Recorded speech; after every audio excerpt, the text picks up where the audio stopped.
Maya ipapakita natin yan after ko ipapanood sa inyo itong video ni Michael Maurelio. Alam niyo mga kaabayan, na yan po, anong una itong issue po ni Michael Maurelio, ito na po yung binaliwala ni si Ivan. Bakit? Kasi tayo po ay nakafocus lang doon sa mga issues, mga fake news na ibinabalita ng mga DDS against paniniraan na kay PBBM. Doon kasi tayo nakafocus mga kaabayan. So marami na hong nag-message sa atin. Ating po mga solid viewer, I think mga 10 na yata or 12, hindi ko na mabilang mga kaabayan, tungkol dito sa biglang paglabas ni Michael Maurelio. So ito na, binalikan ko ang kanyang video mga kaabayan at meron pong napansin sa Ivan. Before natin bibigyan po ng reaction ang video ni Michael Maurelio, ipapakita ko muna sa inyo ang kanyang inilabas na video 5 days ako mga kaabayan. For more details, let's watch this.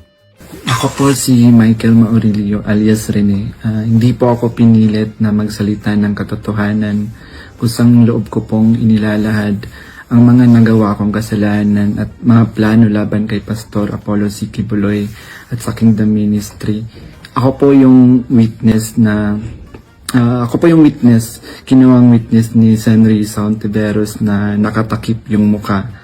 Pero ngayon, hindi na sapagkat nagsasabi na ako ng totoo. Binayaran po ako ni Senry Sauntiveros para mag-testify laban kay PRRD, VP Sara at kay Pastor Apollo C. Quiboloy. Lahat ng sinabi ko at kasama ko doon na nag-witness sa Senado ay ginawa lamang ni Senry sa upang papagsakin si Pastor at ang buong kingdom at kunin ang kanilang mga ari-arian. Ngayon po ay hinahanap at tinatakot ako ni Senrisa. Noong February 2024, kinontak ako ng isang ex full-time na si Shishir Bandari at inalok na maging witness sa Senate investigation ni Senador Risa kapalit ng financial assistance. Pumayag ako dahil sa panahon din yun, nangangailangan din ako ng pera. Binigyan ako ni Shishir ng email ng opisina ni Senrisa upang magpadala ng formal na email kahit anong aking sabihin daw. Sabi niya kapag nakipag-usap ako sa kanila, sabihin ko lamang na taga-kingdom ako at lumabas na sa ministry at idagdag ko daw na sinasaktan ako ni Pastor. So sa aking email, sinabi ko doon na galing ako sa kingdom at lumabas noong 2021. Ilang araw pagkatapos noon, kinontak ako ng isang staff ni Senrisa na si Fiona upang makipag-meet sa akin through video call. Sa pag-meeting namin kay Attorney J. Becama, Chief of Staff ni Sen. Monteveros, pinagawa ako ng affidavit tungkol sa mga gawain ko sa loob ng kingdom, mga transaction at operation na kinasangkutan ko. Matapos kong ibigay yung affidavit, muli kaming nag-meet ni Attorney Becama. Yung pag-appear ko sa Senate ay may reward na 500,000 na ibinigay nila sa akin. At dagdag na 500,000 nang isinama ko si Sara Duterte at si dating Pangulong Duterte. So 1 million po lahat ng binigay sa akin. So sa bawat research o information na aking naibibigay sa Senado, nakakatanggap ako ng rewards na 12,000 na ibinibigay ni Senrisa sa pamamagitan ng kanyang staff na si Sir Ryan. Okay, so kung bakit ko pinakita sa inyo itong video ni Michael Maurelio mga kaabayan, para mapansin rin ninyo. Napansin niyo ba ang kanyang constant movement ng kanyang lips, constant movement ng kanyang mata mga kaabayan, na kung saan halata talaga na siya po ay nagsinungaling. Di ba napansin niyo ba ang kanyang mata mga kaabayan pag ganun-ganon? Kasi meron siyang binasa doon, meron siyang script mga kaabayan. So malamang sa malamang, kanya lang po itong gin-memorize. Pero ang kanyang script na binasa niya, yun lang po ay reference mga kaabayan para hindi siya mawala sa kanyang gin-memorize na script na kanyang sinabi sa kanyang video ngayon na bigla siyang bumaliktad mga kaabayan. Nakakaduda. Bakit si Ivan? Kasi una, involved doon ang pera mga kaabayan. Kung bakit siya daw nag-reach out sa office ni Senator Sauntiveros dahil sa pera mga kaabayan. Diba? Mismo na kasi nagsabi, so dudang-duda talaga. siya daw ay tinulungan ng kanyang kasamahan na former member po ng KOGC na mag-email doon sa office kay Senator Santaveros kasi meron dang financial assistance mga kabayan. Magsabi ka lang doon ng inyong statement, ilalahad mo kung anong ginawa ni Kibuloy, meron ka ng instant financial assistance mga kabayan. So binayaran daw sabi niya mga kabayan ni Michael, binayaran daw siya ng office ni Senator Risa ng 500,000 pesos. At meron pang dagdag na 500,000 pesos. All in all, 1 million lahat mga kabayan. Plus, merong dagdag na 12,000 pesos kung meron siyang maidagdag na research information na bibigay niya doon sa office ni Senator Risa Ontiveros. So, diba? It's all about money mga kabayan. Kasi kung sa kanya, nangailangan daw siya ng pera. Tanungin natin, ito si Michael Maurilio, magkaano kaya ang kanya natanggap na kanyang bilang pabaliktad doon sa grupo ngayon ng KOGC mga kabayan? Magkano kaya?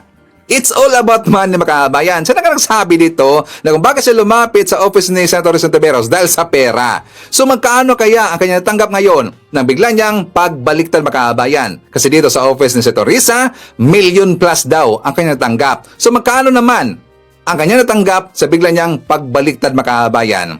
Imposible na mababa pa sa milyon. Diba? Imposible yan. So malamang sa malamang malaki ang mga kabayan. Siyempre may kaya ang grupo ng KOGC, may kaya yung grupo ng Duterte, kayang-kaya lang bilhin itong si Michael Maurilio mga kabayan. Tapos naniniwala ba tayo na hindi siya pinilit? Hindi siya pinilit mga kabayan. Nakikita nga natin sa kanyang posture, movements niya, the way siya magsalita mga kabayan, mukha siyang pinilit, mukha siyang tinakot dito. Tas sabi pa niya, tinakot daw siya ni Senator Santaveros. Dapat lang siyang matakot mga kabayan kasi dito sa kanyang biglang pagbaliktad, may kaukulang kaso ho yan. Perjury yan mga kabayan. Kasi nga ikaw ay lumapit bilang isang witness, meron kang sinumpaang salaysay niyan, affidavit, at yan po'y pirmado mo, at yan po ay notarized po na dokumento mga kabayan. Ibig sabihin, kapag ikaw ay babaliktad at meron kang sasabihin na hindi natugma doon sa kanyang sinulat ng una mga kabayan na affidavit, talagang siya ay mababaliktad dito. Siya ay makakasuhan po ng perjury mga kabayan. Bakit ko sinabi na sangkot dito ito si Bato de la Rosa sa biglang paglutang ni Michael Maurilio? Kasi di ba pinost niya mga kabayan doon mismo sa kanyang Facebook account itong video ni Michael Maurilio mga kabayan. Yes, ipinost ho yan ni Bato de la Rosa. Tapos meron ba siyang caption mga kabayan? Nung una sabi niya, kung ito man ay totoo, hindi ko alam paano nila nasikmura ang ganitong gawain daw. Pati ako ay pilit pang idamay through fabrication of lies. Tapos meron siyang dinagdag mga kabayan, ngayon patanong naman. Sabi niya, sino po si Elias Rene? Salamat kayo Madam Chair. Sabi niya, hindi mananaig ang kasamaan sa mundo. O, di ba? Kinontra niya. Ito po ay meron tong malicious statement or caption na inilagay ng grupo ni Bato de la Rosa mga kabayan. Ibig sabihin, sangkot dito si Bato de la Rosa. Pero hindi ko sinasabi na sangkot siya o siya ang nasa likod sa pagbiglang pagbaliktad ni Michael Maurilio, itong si Bato de la Rosa. Kundi sangkot siya kasi nag-post siya doon sa kanyang Facebook account mga kabayan. Ngayon, meron hong press con kanina lang itong si Senator Risa mga kabayan. Nabaliktad itong si Bato de la Rosa. Kasi nga 'di ba, nakita natin si Bato de la Rosa, siya ay kumakapit dito sa EI. Nalalaban natin yung pinost po ni Bato de la Rosa na EI mga kabayan. Yung estudyante, 'di ba, yun po ay fake news. So ngayon, siya po ay sinampal ng katotohanan ni Senator Risa Ontiveros na baliktad si Bato de la Rosa mga kabayan. Ito ang kanyang press con. How does it feel? Ako personally, nakita ko yung video because it was shared by one of your colleagues. How does it feel na ganun yung nangyayari na you are on opposing political, naintindihan naman natin yung politika ninyo dito, but it is talking about the credibility of the Senate. And yet one of your colleagues is also sharing, kunyari may tanong kung totoo yung nilalaman ng video, pero the mere fact na it is being shared publicly doon sa kanyang personal social media account, hindi ba ito nakasisira dito sa mismong institusyon ninyo? Para sa akin, kaming mga senador, dapat nagsishare kami ng katotohanan. Dapat hindi kami nagsishare ng fake news. O tulad ng mga AI-generated video, dapat hindi kami nagpapadala o lalong hindi kami mismo ang nagsishare ng anumang fake news. Ma'am, after lumabas yung issue about kay alias Rene, si Atty. Roque said that ang dami niya raw pong invento and he even encourages the public po na magsampa ng ethics complaint against you para mapatalsik sa Senado. Any comment po regarding this? Bukas sa kahit sinong mamamayan na mag-file ng ethics complaint. Pero parang si Harry Roque ang maraming sinasabi. Umuwi muna siya. Humarap muna siya dito sa Senado. Haharapin ko siya kahit saan. Pero ngayon, bitawan na niya yung buhay pugante niya. Ma'am, are you saying na yung si Michael po now is pwede siyang biktima dito na ginagamit siya? Posibleng biktima rin si Michael, posibleng ginagamit siya. Pero kasabay ng pagdasal ko para sa kanyang kaligtasan, kung tulad ng takot niya, siya ay kikidnapin, kahit pinagdarasal ko ang kanyang paglaya at kaligtasan, kailangan managot din siya sa kanyang pagsisinungaling ngayon. And ma'am, meron po rin bang feedback yung PNP about ano po yung sitwasyon niya ngayon? Basta ang latest na alam kong ginagawa ng PNP noon ay kumikilos din sila agad doon sa finoward naming mga messages ni Michael noon lamang, June 22 at 23. Pero habang sila ay kumikilos na noon tungkol sa kanyang cry for help, yung kanyang hiling na ma-rescue siya, biglang lumabas na itong video na ito. Papit sa aking opisina. Hindi siya tinakot, hindi siya pinilit. Siya ang naghabol sa amin para magpahayag ng kanyang panig. Narito ang mga resibo. Noong December 14, 2023, he emailed my office. Sabi niya, quote, "Dati rin po akong worker ni Pastor Quiboloy. Tumiwalag dahil sa pang-aabuso at pananakit. Ngayon lang nagkaroon ng lakas ng loob dahil na rin sa takot dahil sa pang-aabuso at pananakit." Close quote. Ngayon lang nagkaroon ng lakas ng loob sa sinasabi lang dahil binsi daw siya na tumestigo para mabayaran. Because we take some time to vet emails, nung pakiramdam niya ay hindi siya pinapansin, he messaged us 2 more times noong December 15, 2023 at January 28, 2024. Nasaan dyan ang pinilit? Muli, siya ang una at paulit-ulit na lumapit. He freely and voluntarily offered his testimony and assistance. Pangalawa, inutusan daw si Michael na idamay at idagdag sa testimonya niya si dating Pangulong Duterte at VP Sara Duterte. Kalimutan na ata ni Michael na sa pinakaunang salaysay na siya mismo ang gumawa at nagbigay sa aking opisina, andoon na ang pangalan ng mga Duterte. Sinulat niya, quote, "Minsan po nagvi-visit doon si former Pres Duterte at VP Sara Duterte," close quote. Siya ang nagbigay at nagsulat niyan. Again, walang pumilit. Siya ang nagkusang loob. No one paid him. No one coerced him. I cannot stress this enough. In fact, on February 7, 2024, he was the one who asked us for money. Quote, "I just want to ask if her office give a financial assistant. I want to buy a new laptop." Close quote. Malinaw ang sagot namin sa kanya. Our office has a strict policy of not providing financial assistance to potential witness and witnesses. He knew that. And yet now, on video, he claims we gave him 1 million pesos? That is a lie. And he knows it. Pati sa detalye ng tinulugan, ang sinungaling niya. Wala akong kondominium na pagmamay-ari. Michael wasn't staying at one place. Inililipat siya sa iba't ibang safe house na inayos katulong ang religious groups at civil society dahil na rin sa sinabi niyang banta sa kanyang buhay. Again, mga kasama, he was moved between safe houses because he was afraid that his life was in danger. This is our system of coordinating witness safety since the Duterte years. Kung may nagbayad kay Michael, di ako magtataka kung KOJC yan. Noong February 22, 2024, umamin si Michael sa aming opisina na kinukumbinsi daw siya ng mga kakilala sa KOJC para mag-recant o magbumawi sa hearing. Sumbong niya, quote, "Mag-recant daw ako para mapahiya si Senrisa, especially daw yung mga nakita ko sa mga Duterte.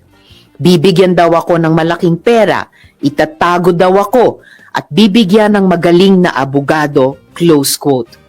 Yung inaakusa nila na pagbabayad at pagtatanim ng witness, mukhang sila ang gumagawa. So, sino talaga ang may modus? I also want to note na nag-reach out sa amin yung ilang testigo pa sa Kibuloy hearing at sinabi na handa silang patunayan na hindi sila binayaran para tumestigo. Remember that Michael is only one of 14 witnesses na hindi nga siya ang star witness. Michael also claims that I threatened him.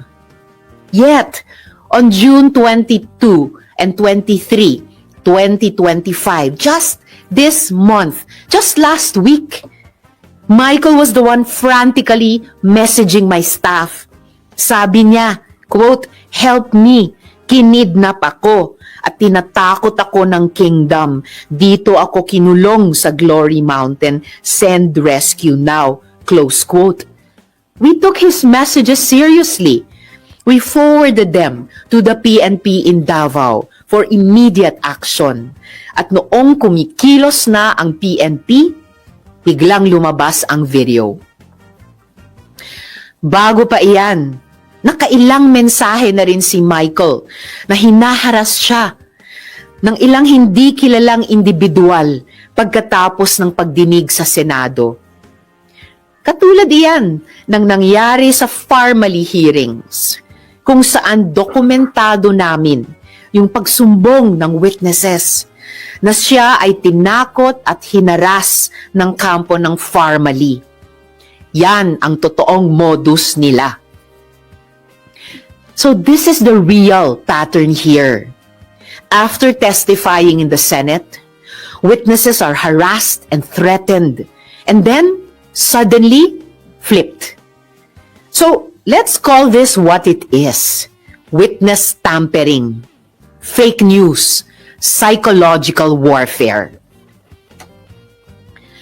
Ang mga kasinungalingan ay insulto sa pagdurusa at tapang ng mga witnesses.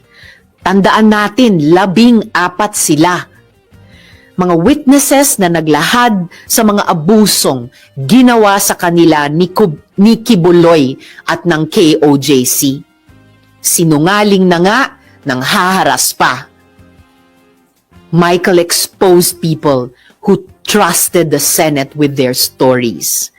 And these are people who were already afraid.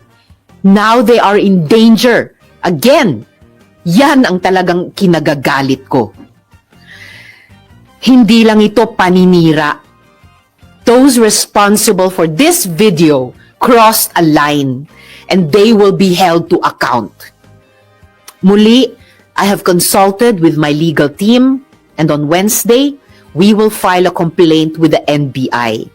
We will work with them for a full investigation into the people who created this video and the networks amplifying it. And we're not stopping there. We are preparing criminal complaints. To those behind this, you don't scare us. But you should be scared of the truth. Because no one gets to endanger our witnesses, my staff, or harass the Senate with impunity. We will not let this slide. We will fight back. Hindi nila mapipigilan ang katotohanan. Nako, yari si Michael Makabayan kasi hindi yan aatrasan ni Senator Rizon Tiveros. Kasi si Senator Rizon Tiveros marami ang hawak na ebidensya na magagamit against dito kay Michael Maurilio Makabayan. Di ba sinabi po ni Senator Risa na nag-reach out daw sa kanya ito si Michael Maurilio kasi daw siya ay kinidnap na. Nandun na siya sa Glory Mountain na kulong Makabayan. Ibig sabihin, yung ebidensya na yan na itong si Michael Maurilio siya ay ginipit ngayon, hinaras ngayon, inipit ng taga-QGC para magsalita, bumaligtad against doon kay Senator Risa Hontiveros Makabayan. Kaya nakikita natin sa video ni Michael na siya po ay takot Makabayan. Di ba? Kaya nga nakikita natin sa kanyang mga posture, sa kanyang movement, pag ganun-ganun siya, iba ang kanang ginagawa po sa kanyang lips Makabayan kasi nga hindi niya alam ang kanyang gagawin. Siya kasi ay naibig Makabayan. Siya kasi ay nagpanik, takot na. So ngayon, maraming kasong kakaharapin itong si Michael Maurilio Makabayan. Okay? So anyways, tungkol po dito,